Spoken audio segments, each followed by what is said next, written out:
Hey guys, it is April from Getting Hygge With It. Today it is day one of the sweet autumn read series. I'm so excited.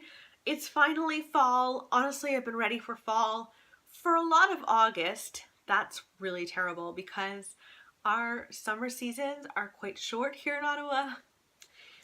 Anyway, I was ready for pumpkin spice lattes. We are going to be talking about true crime right now. So let's get into it.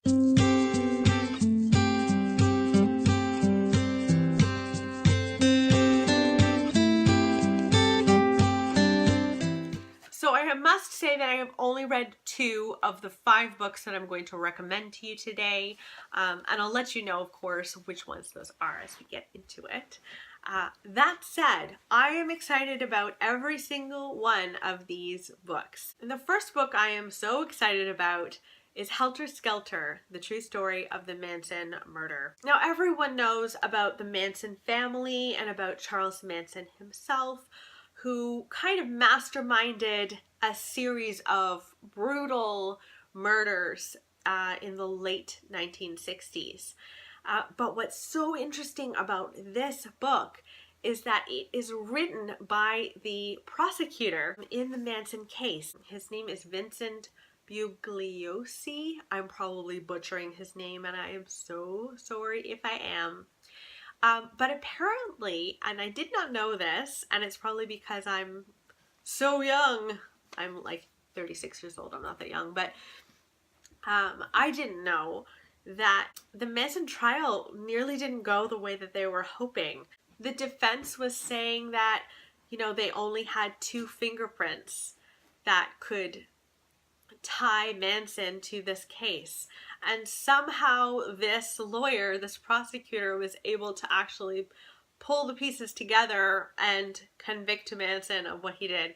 So this follows what he actually did and what that whole Manson family did.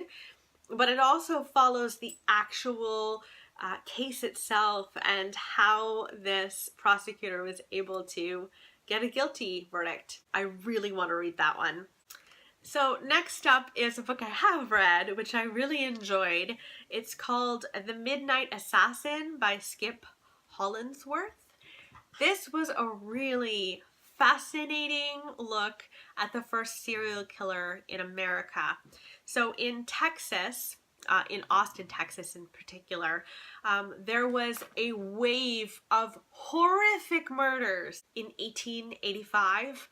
Someone was taking women, and it didn't matter what race they were, what class they were just taking women and brutally killing them. They used axes as weapons, knives as weapons, and the most gruesome one was long steel rods.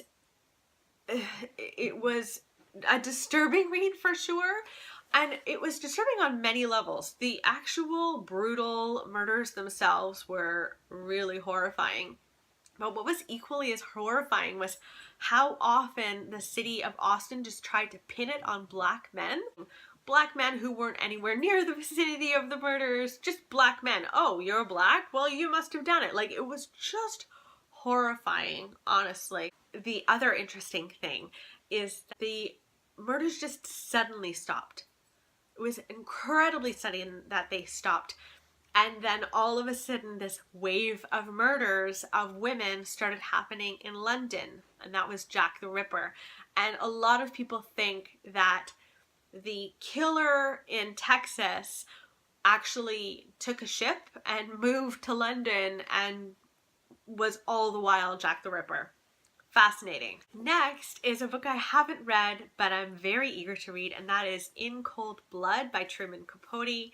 Now, this made Truman Capote completely well known as an author. He was kind of famous after writing this, and he wrote this book about a brutal murder that happened in 1959 in this small town where this family was found killed, and someone had put a shotgun very close to their faces and shot them all. I think there were 4 members of this family, and it was the Clutter family. So he dives into what happened here in this little small town. So I'm very eager to read it myself. Have you guys read In Cold Blood yet? Let me know in the comments below if you have, because I'm really excited about this one. Next, I want to recommend The Fact of a Body to you. This is a very new release. It came out in the summer, and I've read this one. It was the hardest book I've ever read in my entire life, but it was an incredibly important book. This book is written by Alexandria Marzano-Lesnevic, and she was a law student, and she really wanted to work for a firm that was trying to get people off of death row.